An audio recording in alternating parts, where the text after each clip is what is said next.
times that's not a recipe for success.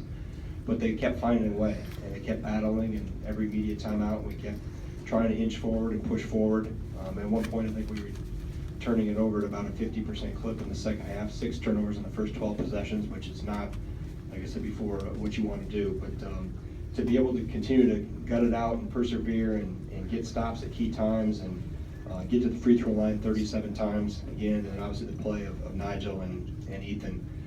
When we had Showalter in foul trouble and Bronson struggled from the floor, I thought we really got, obviously the numbers speak for themselves with him, but Jordan Hill with those two guys, but Jordan Hill and Aaron Mash off the bench really gave us a boost, and that's what's so neat about this team is they've come together, and the chemistry and the culture in the locker room has grown tighter and tighter over the last 5 weeks.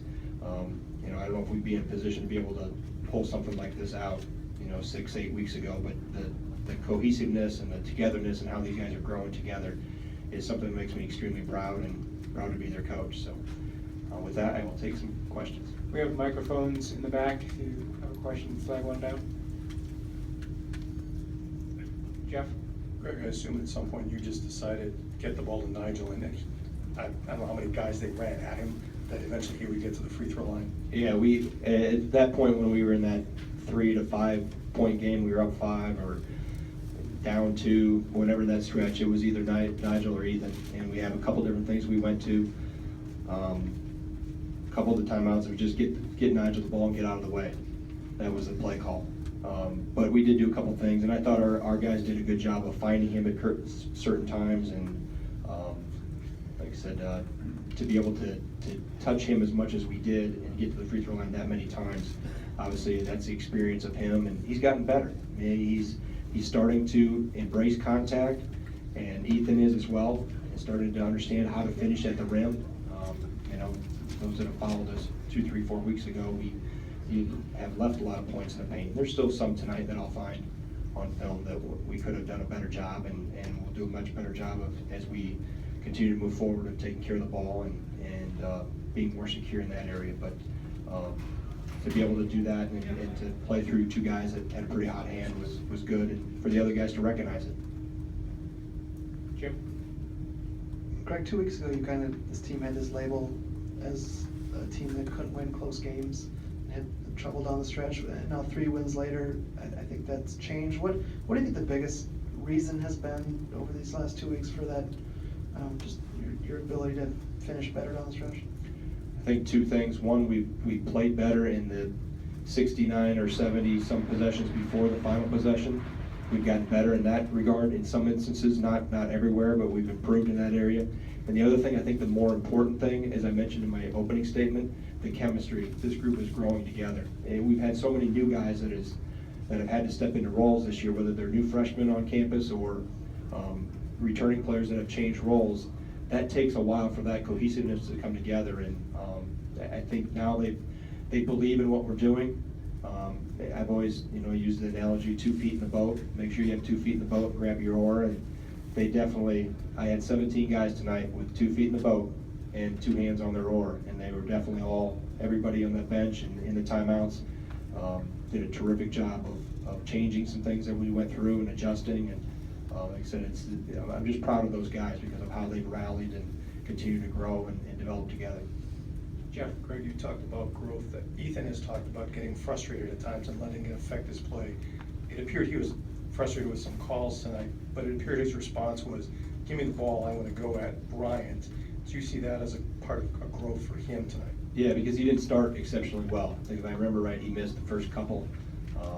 We missed a couple blockouts, and I thought at halftime, if we just take care of the ball, slow them down in transition, get the ball stopped, and take care of the offensive glass, it wouldn't have been a 1-point game at half. But credit to them, Bryant is a load, and obviously Yogi's as good as in this league, along with Trimble in terms of point guards, and he's experienced. And I thought we did a very good job on the other guys for the most part in terms of eliminating their ability to shoot threes, or at least give them clean looks. They got a couple in transition and a couple of mistakes that we made there. The one at the end where we didn't get the switch done the right proper way in the overtime when they cut it to 1. But for the most part, I thought we did a pretty good job in that area with handling perimeter shooters.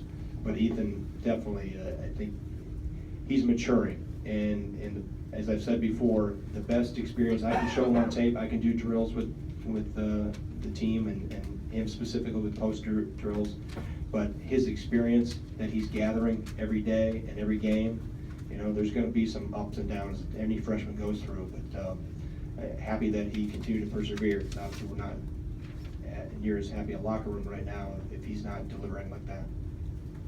Okay. Greg, it seems Nigel is starting to relish the defensive role, taking on the other team's best defender. Switching him on the Farrell for the last possession. What'd you think going into that, and how'd you like how he responded against a really talented point guard? Yeah, he did. We had looked at some things we talked about in the timeout that we were going to try to get Nigel matched with him, so if they were going to ball screen with a bigger guy, we had changed our defensive assignment, and instead of having Ethan on him, and normally by size, we switched that intentionally, thinking that would happen to get Nigel onto Yogi. And I thought he did a really good, Yogi did a terrific job of shot faking there in the baseline and getting Nigel up in the air, but he didn't take the bait enough to be able to fall on him and force that tough shot for us to get to overtime. So that's two really good players in this league going at it. So hopefully, I'm sure the fans enjoyed it. That's two pretty good ones going at each other. Greg, earlier in the year, Yeah. you had some scoring lapses that would hurt you in a game like this. Has just going to the basket and getting the foul line so much really has it evened out your offense and made it more consistent? It's helped. It's helped, and I think the maturity of those guys inside have helped that.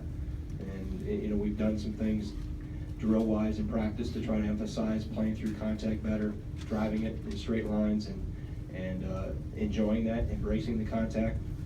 I haven't gone over to Coach Chris and asked for football or shoulder pads and helmets yet, but we are wearing out the blocking pads and the hand dummies that we get a little physical with on the perimeter and in the post. So hopefully, I think it's paying dividends. I know the players are believing in what we're doing, and that's key for them to have success. Zach? Greg, going off of that earlier question with Nigel on Yogi at the end of games, what do you think of Jordan's play on Yogi tonight defensively throughout the course of the game? Were you comfortable putting him in that spot at the beginning, and at what point did you feel comfortable?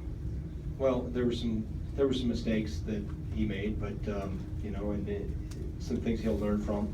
But I thought for the most part he did a pretty good job of trying to really.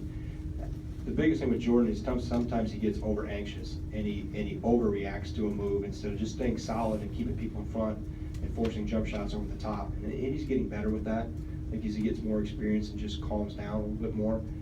But I thought for the most part he did a pretty decent job. There was a couple times he got loose on him and some things, obviously in exchange situations or switches that he got locked into a big guy and had to fight for a rebound where he got a foul there on Bryant in the second half as well when the guy kind of came underneath him. But he's learning on the fly, which is it's good to see because he's been kind of in and out of the lineup. He's played a lot of minutes and he hasn't played based on matchups and what I've seen and what I've liked from practice. But when we needed him tonight, he obviously stepped up.